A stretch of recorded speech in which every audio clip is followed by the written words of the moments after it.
everyone, and welcome to Bound in Prose. I am your host, Matt, and today I am going to talk about Salman Rushdie's Victory City. Now, I am a fairly long time now fan of Salman Rushdie. I have read, I have read The Moor's Last Sigh, I have read Midnight's Children, I have read The Enchantress of Florence, I have read Quichotte, and I have read 2 Years, 8 Months, and 28 Nights. I had to look up the title. I can never remember the exact title of that book.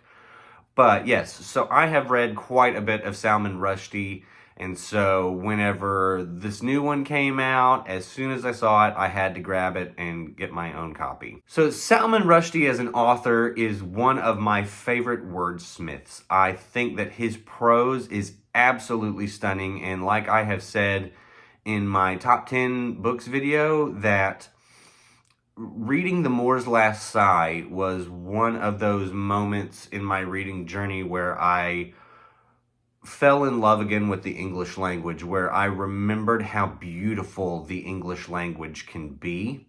And so I have been a fan of Salman Rushdie ever since then.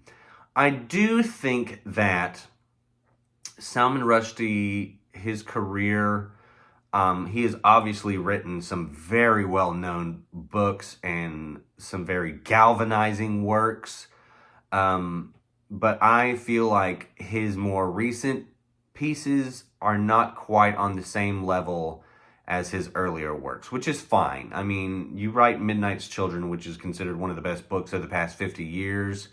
You're allowed to have a stretch where you might not put out books that are quite at that same level. So, Victory City.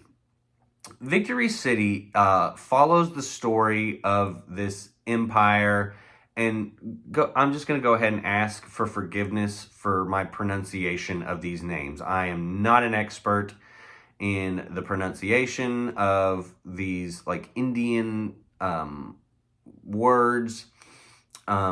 So a lot of this is probably going to be very cringy for a lot of people. And I did not read the audio, or I did not listen to the audio book either. So I did not have that pronunciation to guide me. So Victory City follows the story of the Empire of Bisnaga, which is whispered into existence, basically, or is created from these seeds that were given to our main character, Pampa Campana, and she is given these seeds from a goddess and is basically allowed to go and create this empire. And Bisnaga, I'm pretty certain, translates to Victory City. And so this is a rather short book, but it basically follows the rise and fall of this empire and how the people and the culture come to be and the different monarchs that rule. And so, yeah, it is split into 4 parts. The birth of this empire, the exile whenever Pampa Campana and her 3 daughters are exiled out of the city, the glory years of the city, and then ultimately the fall of Bisnaga. And so one of the things about our main character is that she is granted an extremely long life by this goddess. And so she is there to whisper basically the first inhabitants of the city into existence, and she is there to see the first monarch come to power, and she is queen to the first 2 monarchs, which are these 2 brothers, basically, that were just kind of randomly found and made the first monarchs. And so one of the big things that Pampa Campana tries to accomplish with this empire is equality for men and women. Now, I have seen in some Google reviews that there are people out there that find this to be almost like insulting as a feminist novel, which I can completely understand, and I totally get the criticisms. I'm not going to comment on that. But no, I can see where they're coming from and the arguments against that. So anyways, I will just go ahead and say, generally speaking, I really enjoyed this book. I mean, Salman Rushdie, like I said, is an incredible author, is an incredible wordsmith. And one of the things that I have always really appreciated about his books is his ability to stuff so much content into such a short number of pages. And when you read some of his longer works, I mean, he does sort of the same thing. There's just so much information to get through. I did find this to be a little bit more dialogue heavy than some of his other works. Salman Rushdie is an author that I feel like really tells you a story, and he always maintains his author's voice more so than maybe a lot of other authors who have like very extended sequences of dialogue. Salman Rushdie does not use as much dialogue, I feel, as other authors. And so you just really get like him telling you what happens like throughout, and you will get some dialogue here and there, but it's kind of few and far between. So now, our main character, I really liked her. I really like the main character, and I like what she tries to accomplish in this book, even though I will say that ultimately she is not very successful. One of the things that she tries to do early on is to like promote art, and it comes in the form of fairly how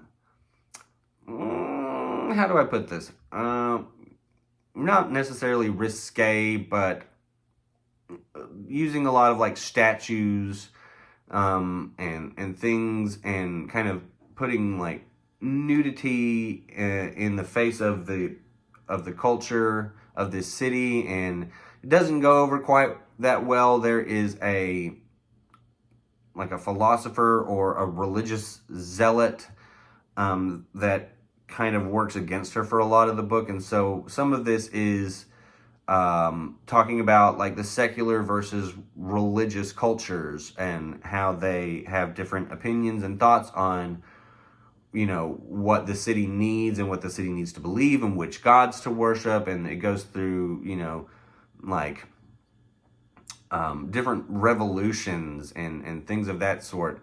So this empire sees and goes through what most cultures and what most empires would have to endure and deal with. So ultimately, our main character and her 3 daughters, like I said, are exiled after the first part of the book. They are made to leave after the first monarchs die, and they get other monarchs who aren't really on their side and who really go down the religious zealotry route. And so Pampa and her daughters are exiled into an enchanted forest, and they stay there for many years, where all of them are kept fairly young. And then one of the daughters goes to be with her lover, and they join like a Chinese general, and another one decides that she wants to be part of the women in the woods, who are kind of considered by most people to be like primitives or witches, or it's never really like explicitly stated, but one of the daughters ends up staying there, and then the other daughter stays with Pampa. And and then they end up coming back, and Pampa wants basically to be shown the respect that she believes that she deserves for having basically created this city and made it what it is, created this empire. And she is given that, and there is a lot of like Game of Thrones-esque type scenes in the third part of the novel. A lot of people vying for power and control, and who's going to produce the correct heir, and should women be allowed to be like just queens, and should they have the same claim to the throne as the men. And so there's a lot of that in the third part of the book. And then there's a tragedy towards the end, which was rather shocking to me. And so I will not give that away. I will not spoil that. But to say that Pampa does not get what she deserves, she gets exactly the opposite and is fairly mistreated. Not even fairly mistreated, like really mistreated. It's really like brutal. Anyways, and then the last part of the book is basically how the Empire ends up getting conquered. And so, yeah, it is a shorter book, but there's really a lot that occurs. Now, I ended up giving this a 4 on Goodreads. This one was, I will say, between a 3 and a 4 for me. I think it's fine. Like, and I know that there are probably some cultural things and some mythological or religious aspects to the writing of this that are imbued in the storyline. I know that it's sort of based on a real empire. Obviously, not like the magical and the fantastical aspects of it, but I mean, there are a lot of books that Salman Rushdie read while he was writing this that deal with a city that is similar, an empire that is similar. So there are some historical aspects to this that are taken from real life. But anyways, and then ultimately, this book is about like our history and our actions and our words and how they will endure long past our physical bodies. And so I like that concept, and I think that that's interesting. But yeah, I wonder if Salman Rushdie is kind of getting into his like more like retrospective years on his own career and what he has left, or what legacy he is leaving behind. And so I feel like that's a lot of what this book is. Yeah, I think it's fine. Like I said earlier, Salman Rushdie, I think his earlier works are stronger. I think that his later works, while he doesn't have to continue to write galvanizing and controversial works, I also think that that's where he's his strongest. I don't feel the same sort of like passion in some of his later stuff. Like Quichotte was also, it was fine. Like I get it, and it's a modern day retelling of Don Quixote, and yeah, and I thought the ending of Quichotte was really fun, and I really enjoyed it. But still, at the end of the day, I think that his more recent pieces are sort of they're just fine. They're okay.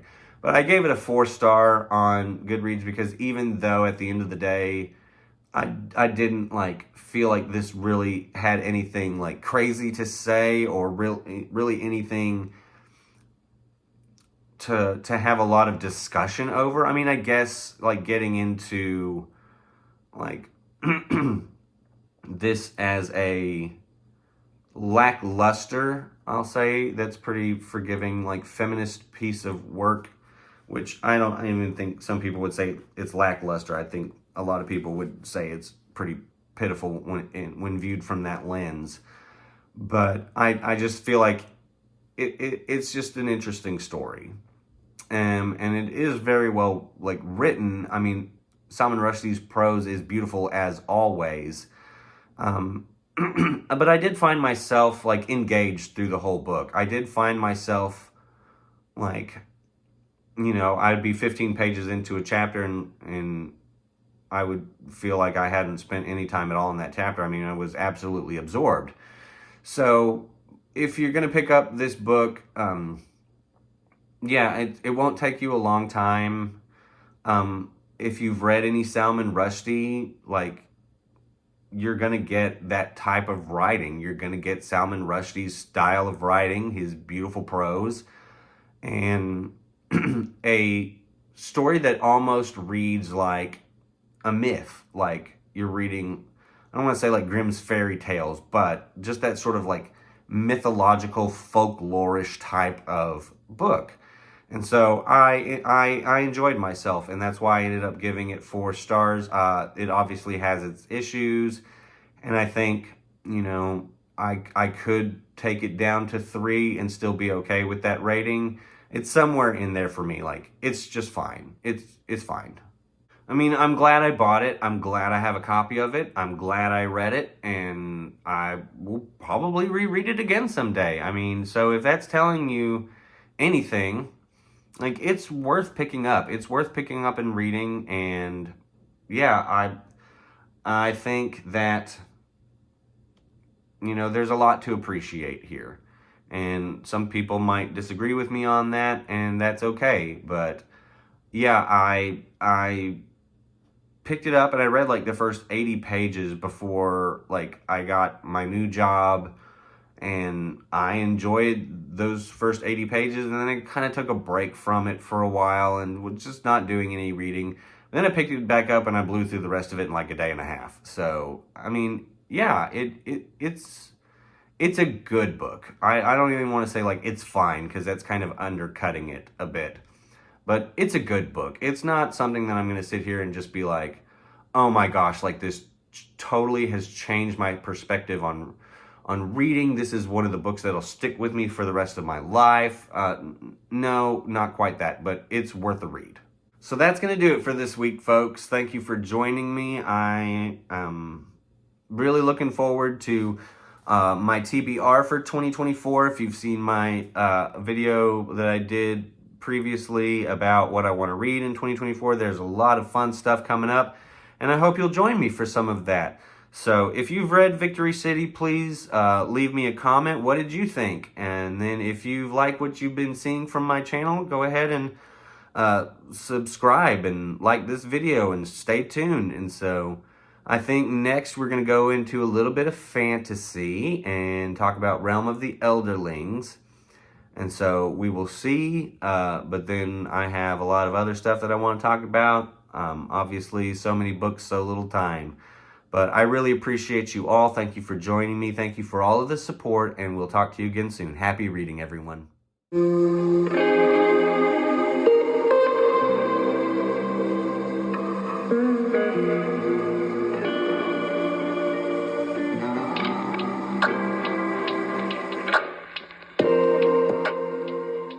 I feel like I need to go brush my teeth. Like I said, a Salman Rushdie book was fine. Ugh.